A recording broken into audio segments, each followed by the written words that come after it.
Allah ciptakan sangat sempurna, paripurna, di masa dan kurun waktunya. Jangan dibilang karena dia lemah maka pelampiasan ke anak. Bapak ngeliat anak-anak ini seperti apa kalau? Anaknya lucu-lucu. Iya. Yang cewek-cewek seperti ibunya, cantik-cantik. Yang laki-laki seperti bapaknya, ganteng. Putih. Anda merasa menyesal nggak atas perbuatan yang Anda lakukan? Sangat menyesal sebenarnya, kenapa saya masih hidup aja sih. Dan saya juga ikut dengan anak-anak.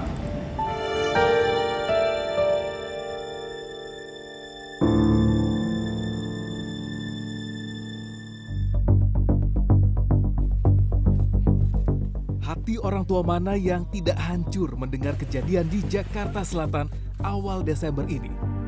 Di Jagakarsa, seorang ayah tega membunuh keempat darah dagingnya sendiri. Kejadian ini membuat kita semua menjadi penasaran dan bertanya-tanya, kenapa? Ada apa? Apa yang membuat ayah ini begitu kejam? Apa hukuman yang setimpal buat pria ini? Saya mencoba menelusuri kasus ini sembari berharap ada jawaban-jawaban atas pertanyaan-pertanyaan yang muncul di benak saya. Saya mengawalinya dengan mengunjungi tempat kejadian di Jagakarsa. Kompleks perumahan ini masih terlihat sepi, tidak terlihat warga lalu lalang. Rumah tempat kejadian pun masih terkunci rapat. Warga sekitar maupun pemilik kontrakan masih belum merapikan atau membersihkan semua yang ada di saksi bisu ini, rumah kontrakan ini. Jemuran masih berada di tempatnya. Bahkan sepatu-sepatu ayah, anaknya, bahkan istrinya pun juga masih tertata di rak sepatu. Mainan anak yang masih berusia 3 dan 1 tahun pun juga masih ada. Belum ada yang mengambil, belum ada yang membereskan, juga masih terus berada di depan rumah kontrakan ini. Akan tetap seperti ini, bahkan belum bisa dibersihkan bagian dalamnya, sampai nanti polisi sudah selesai periksa dan menyelidiki tuntas kasus pembunuhan yang menurut saya sangat di luar batas kewajaran.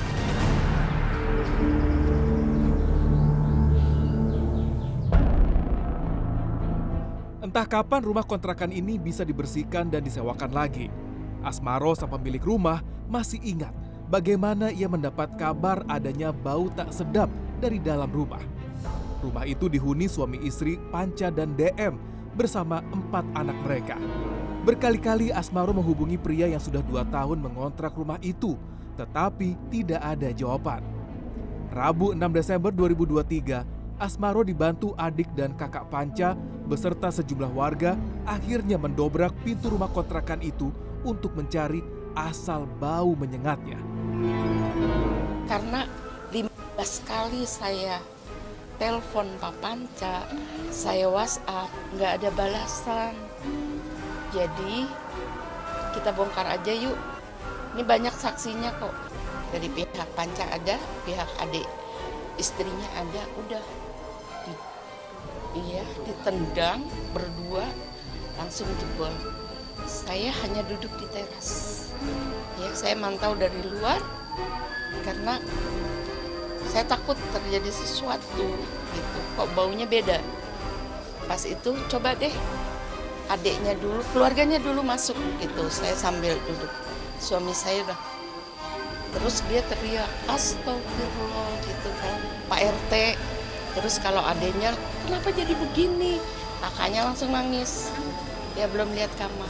Pas dibuka kamar, pingsan kayaknya. Asmaro mengaku tidak melihat langsung proses evakuasi. Saya pun bertanya kepada Budi, tetangga yang ikut membantu mendobrak pintu rumah kontrakan dan melihat langsung suasana di dalam.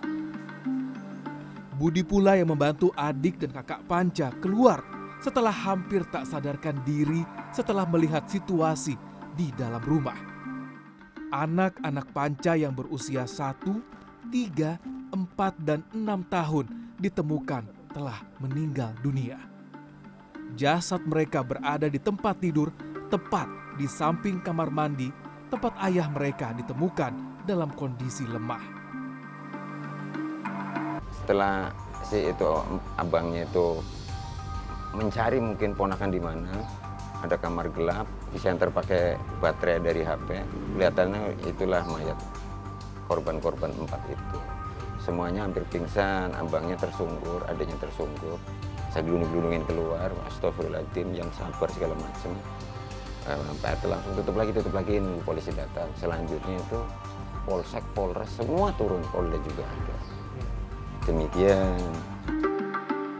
Tak lepas dari ingatan Budi bagaimana kondisi pria 41 tahun ini ketika ditemukan di kamar mandi dengan sejumlah luka di tubuhnya. Berarti Bapak pertama kali melihat kondisi si pelaku seperti apa? Telanjang bulat, masih sedikit kelep-kelep gitu. Tapi menghadap ke arah kiblat, dia miring gitu. Badan bersih darah semua? Tidak ada, karena keadaan shower air itu nyala. Shower air nyala? Iya, jadi darah masuk ke lubang. Menyirami tubuh si pelaku? Iya, kan ada keran buat wudhu tuh di atasnya, sama keran yang buat cebok kalau di kamar mandi tempat buang hajat, itu nyala.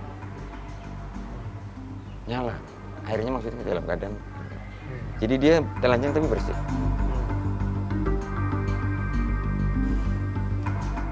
Budi menyebut Panca sebagai pribadi yang tidak neko-neko.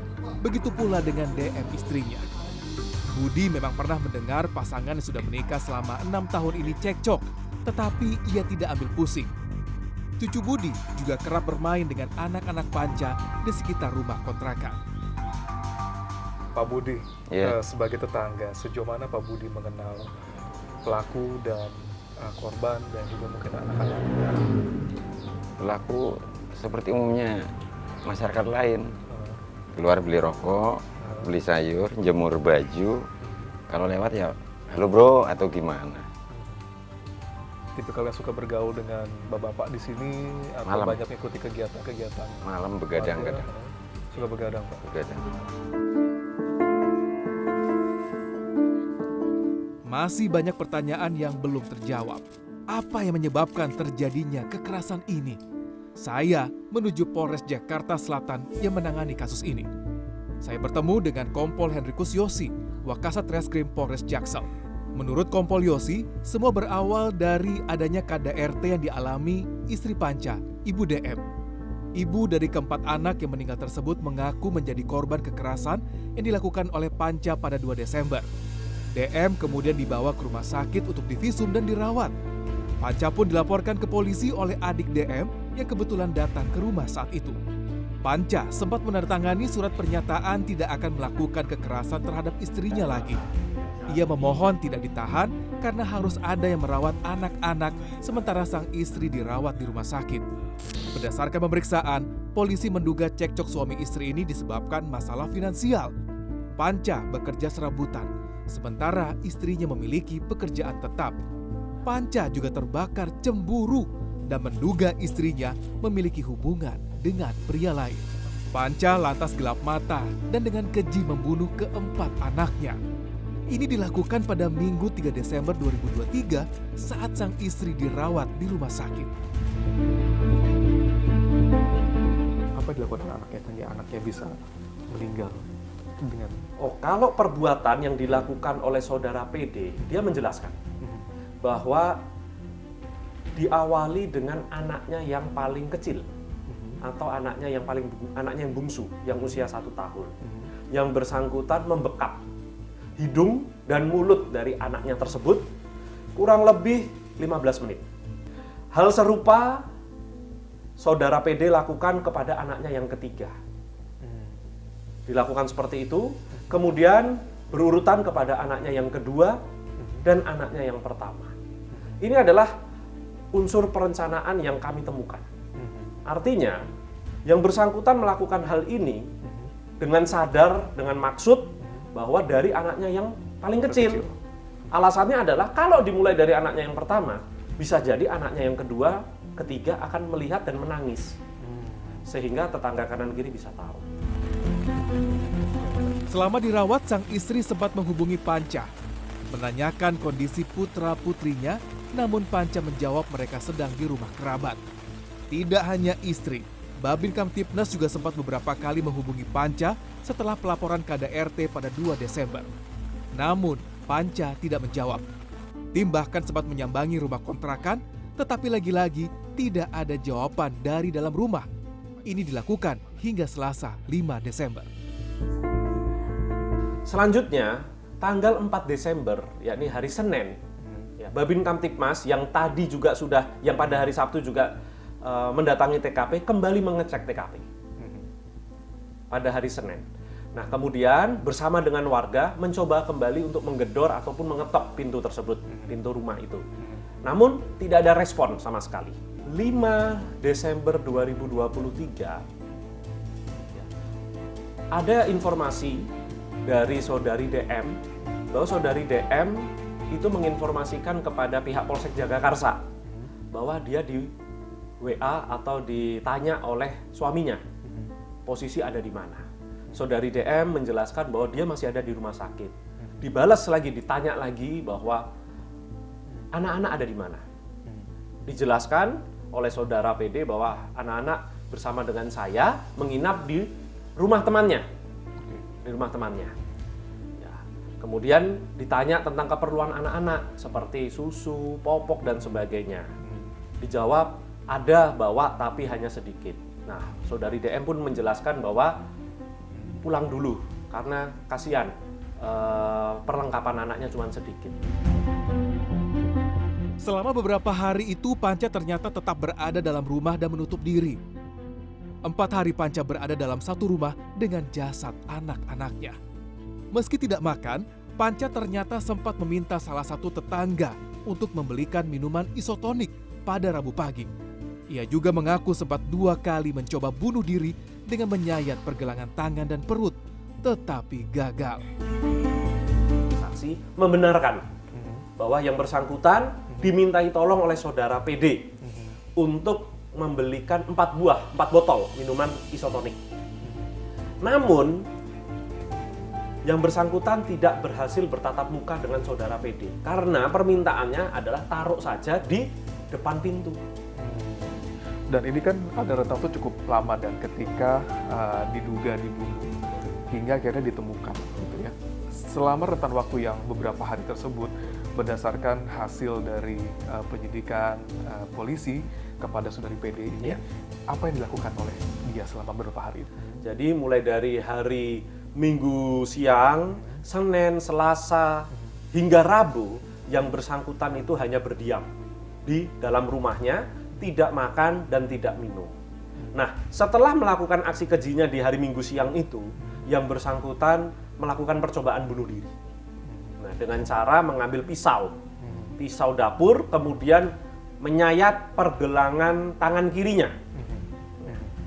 Setelah menyayat pergelangan tangan kirinya, yang bersangkutan mencoba menulis tulisan yang ditemukan ada di lantai. Ya, tulisan yang tertulis, "Puas Bunda, thanks for all." Berdasarkan keterangan, dia menulisnya dalam jari yang dituliskannya atau dia menggunakan alat tertentu? Dengan menggunakan tangannya. Tangannya berdarah? Iya, dengan menggunakan tangan. Tangannya berdarah, akibat disayat, ya. darah itu yang dipakai untuk menuliskan di lantai? Ya. Sejauh ini pengakuan dari... Ya, keterangannya seperti itu. Entah apa yang merasukinya kala itu. Panca bahkan sempat membuat 2 video sebelum dan sesudah melakukan pembunuhan. Dalam video pertama, Panca terlihat mengelus kepala anak bungsunya sambil berkata, "Ini adalah video terakhir kita."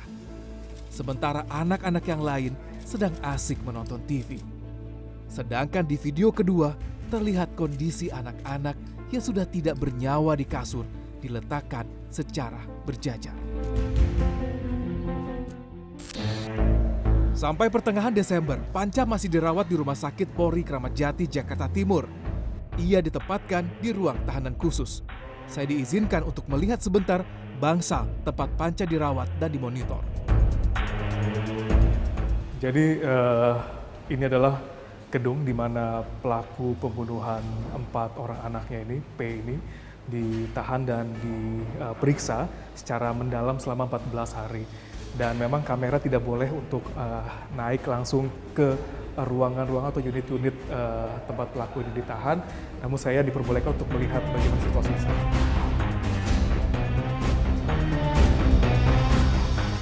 Untuk alasan keamanan, saya hanya diperbolehkan melihat situasi di dalam bangsal khusus ini. Saya pun ditemani sejumlah perawat dan petugas keamanan. Ya, saya diperbolehkan untuk melihat sebentar saja bagaimana situasi di ruang tahanan dan ruang pemeriksaan yang ada di ruang melati RS Polri ini. Dan memang saya melihat ada sel-sel di sana, ada tempat-tempat tidur yang juga ada yang khusus untuk tahanan yang sedang menderita sakit berat. Dan juga bagaimana saya lihat ada interaksi antar tahanan di sana. Pelaku P di sini juga ada di lokasi ini, namun saya tidak bisa menceritakan bagaimana kondisi psikologisnya ataupun kondisi psikiatrinya, karena semuanya masih dalam tahap pemeriksaan dan kita akan melihat lebih detail, lebih jelas lagi nanti mungkin pada masa persidangan dan juga hasil penyidikan polisi.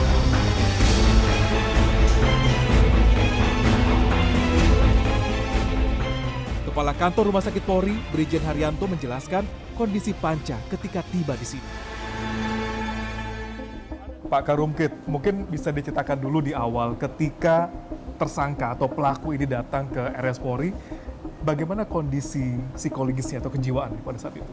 Nah, memang kondisinya sangat lemah karena mungkin beberapa hari tidak makan, kemudian ada perdarahan. Itulah yang kita sembuhkan.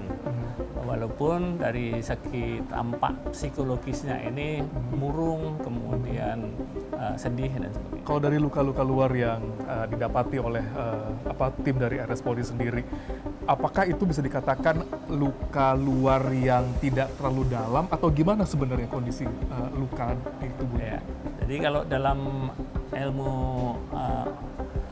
kedokteran forensik, luka-lukanya itu apa yang disebut dengan percobaan bunuh diri. Percobaan bunuh diri. Jadi tempatnya di pergelangan tangan, kemudian di perut, kemudian di urat pada kakinya. Nah, itu percobaan untuk bunuh diri. Baik. Tapi untuk mencoba bunuh diri ini kan tidak semua orang itu tega untuk menyakiti diri sendiri. Oke. Nah, barangkali saat dia dilukai ini merasa sakit, akhirnya tidak diteruskan. Berarti takut mati juga Iya, sebenarnya? takut mati, itulah. Berani bunuh anak-anaknya? Itu barangkali saya nggak tahu apa yang dirasakan saat itu.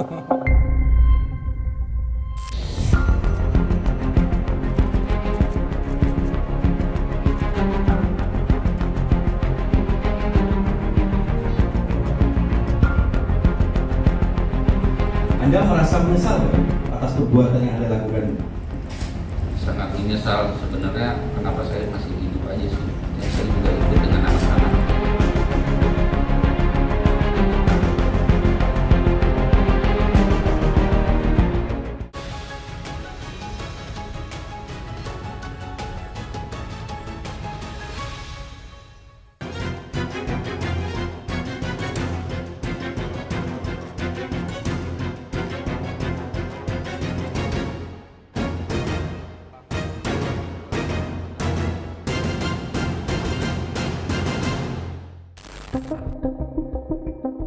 Perbuatan Panca menghabisi 4 darah dagingnya sendiri membuat banyak orang tak habis pikir.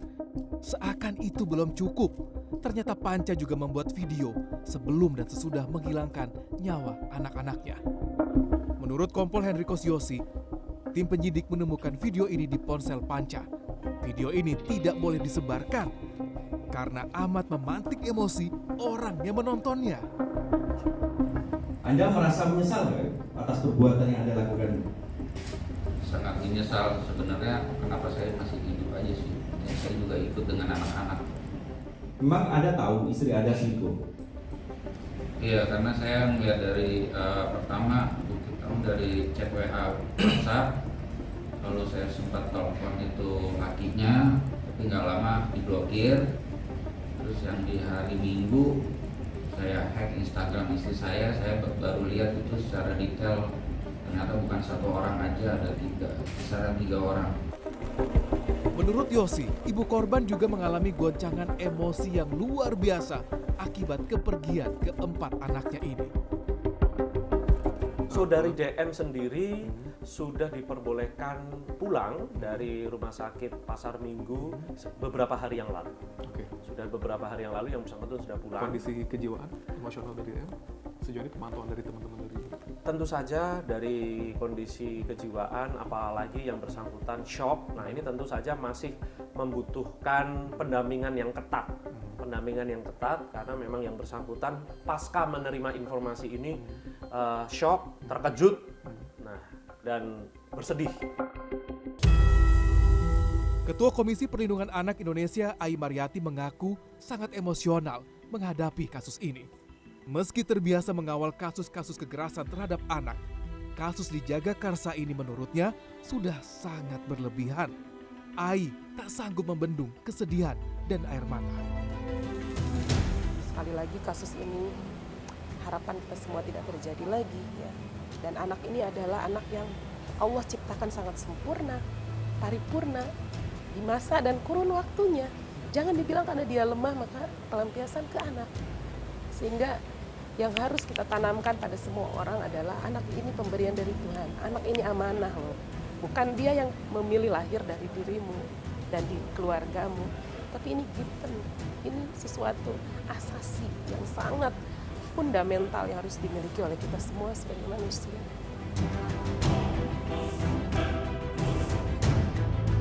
Apa yang dirasakan Ai Mariyati tentu dirasakan oleh banyak keluarga lain. Dalam beberapa minggu terakhir, kekerasan yang mengakibatkan anak meninggal dunia terus terjadi. Pertengahan Desember, seorang bocah 10 tahun di Koja, Jakarta Utara tewas di tangan ayahnya sendiri. Rekaman CCTV memperlihatkan sang anak dibanting dengan keras oleh ayahnya ke aspal hingga tidak sadarkan diri. Sebelumnya, anak ini dihajar, wajahnya dipukul, bahkan ditendang. Sang anak tengah marah gara-gara menyerempet teman sebayanya ketika bermain sepeda. Hal itu memicu murka sang ayah yang lantas gelap mata. Peristiwa serupa juga terjadi di Gresik, Jawa Timur. Seorang bapak tega menghabisi anaknya yang baru berusia 9 tahun. Sang anak tewas dengan 24 luka tusukan di tubuhnya. Lagi-lagi, konflik orang tua membuat anak menjadi korban. Sang bapak sedang marah karena istrinya kabur tanpa kabar. Menurut kriminolog Reza Indragiri, pada kasus-kasus ini orang dewasa mencari pelampiasan emosi ke sosok yang lebih lemah, yaitu anak-anak. Mereka tidak bisa mencari solusi dari sosok yang menyebabkan emosi mereka meledak. Tafsiran yang kedua adalah ini diistilahkan dalam psikologi sebagai displacement. Saya marah luar biasa, saya benci, sakit hati, dendam, cemburu, atau perasaan negatif apapun. Yang sudah barang tentu semestinya saya arahkan, saya luapkan kepada target yang sesungguhnya. Tetapi ada situasi yang tidak memungkinkan saya melakukan serangan frontal kepada orang yang saya incar. Dalam situasi semacam itu, luapan emosi akhirnya saya belokkan, saya displacekan. Kepada siapa? Kepada pihak yang memang rentan untuk diviktimisasi. Siapa itu pihak yang rentan diviktimisasi? Dari sudut pandang psikologi ada 3 kelompok manusia.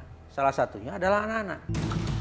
Reza Indragiri dan Ketua KPAI Ai Mariyati sepakat dibutuhkan penguatan khusus agar kasus kekerasan terhadap anak bisa dihindarkan. Mulai dari perangkat hukum hingga ke keluarga dekat. Pemangkasan birokrasi pelaporan KDRT dan menyelamatkan anak dari lingkaran konflik orang tua juga harus menjadi prioritas. Yang harus menjadi best practice di mana. dan seluruh wilayah harus seperti itu sebenarnya. Tapi tidak ada birokrasi panjang, tetek bengek, di mana semuanya bisa terlambat nanti ke depannya. Kan ini sudah langsung kasat mata, bukan kekerasan psikis yang harus membutuhkan asesmen lanjutan misalnya ya, atau langkah-langkah yang itu membutuhkan pemeriksaan lanjutan. Ada korban yang sudah tergeletak parah ya, dalam hal ini perempuan ya, KDRT. Nah ini yang menurut kami siapa yang harus menjadi tempat berlindung anak, yang pertama keluarga, karena masih ada tadi kakek nenek, paman bibi.